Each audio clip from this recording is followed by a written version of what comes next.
Добър вечер! Добре дошли в Арт Клуб и галерия Саво.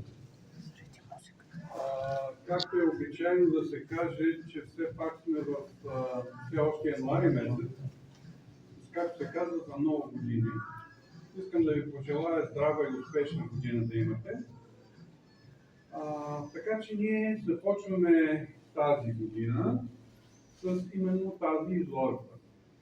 И това не е случайно, защото решихме да започнем изложбата с една ретроспекция на един изключително интересен художник. За съжаление, леко забравен. За съжаление казвам, защото много от имената в българското изобразително изкуство някак си остават леко в сянка за сметка на други автори, които пък малко или много се преекспонират. Така или иначе, ние тук сме свидетели на творчеството на един от добрите емблематични художници на българското изобразително изкуство от миналия век.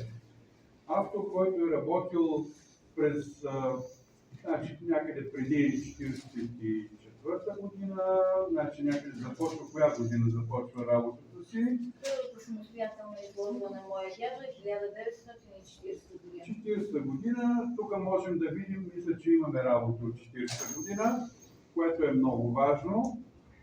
Ние сме се опитали да направим наистина една малка ретроспекция от първите години на неговото творчество до последната му картина, която е там в дъното, ще я видите. Тази картина е последната картина на Данаил Аврамов. Така че ние решихме с неговата внучка Албена Химкова да направим тази изложба в негова чест, в негова памет, като се опитахме, защото вече картините, които са неговите картини, са сравнително рядкост. Затова се опитахме, малко трудна мисия, особено Албена я направи, да се обърнем към галерии, които притежават картини на нейния дядо, за да можем да обхванем периода от неговото начало, на неговото творчество, до последната негова картина. Картините не са много, но според мен дават много ясна представа за таланта и за доброто, за творческата енергия на този автор. За мен, например, тази картина, която е зад нас с Албена, е картина, която е достойна за за всяка една престижна европейска галерия. Една изключително добра работа, която наистина се заслужава да бъде видяна. Така че ви съветвам и отблизо и отдалече погледнете. Дето се казва тази изложба, само тази картина да беше сложена, пак се заслужаваше да я направи. Тези картини, които ги виждате, бяха трудно, известни трудности имахме да се здобием с тях, и то благодарение на държавни галерии, които ги притежават. Градската галерия в Казанлък, където той е роден и където е работил дълго време. Другата галерия държавна, която това е тази работа, която е от 1943 година, която е предоставена от Градската художествена галерия в Казанлък, в Русе, извинявайте. Тук има и картини от частни колекции, най-много като бройка са от галерия Инджов. Повечето от вас знаят Инджов като един много сериозен колекционер, който не събира по никакъв начин случайни неща, но тук той има, бих казал, една много добра колекция от негови работи на Данаил Аврамов. И тук са, бих казал, една малка част, може би, от тези неща. Така че, за това казвам, започваме годината с една почет към един изключително талантлив, скромен автор.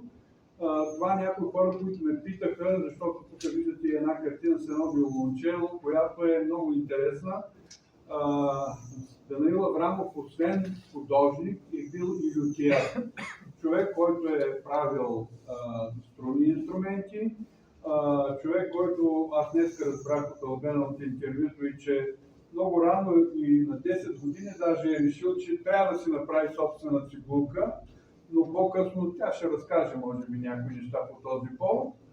Така че това, значи неговият талант е бил, бих казал, всестранен, такъв разнообразен.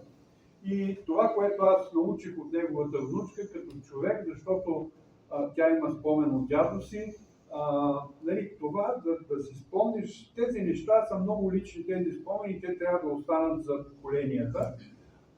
Така че Албена е човека, който ще каже повече неща за работите и за дядо си, разбира се, но аз съм доволен, че направихме тая красива, трудна на пръв поглед изложба, но я направихме. Така че, Албена, заповядай. Както си му е реда, бих искала да започна с думи на благодарност към всички галерии и частни колекционери, които ни дадоха възможност да реализираме тази изложба. Безкрайно съм им благодарна за това.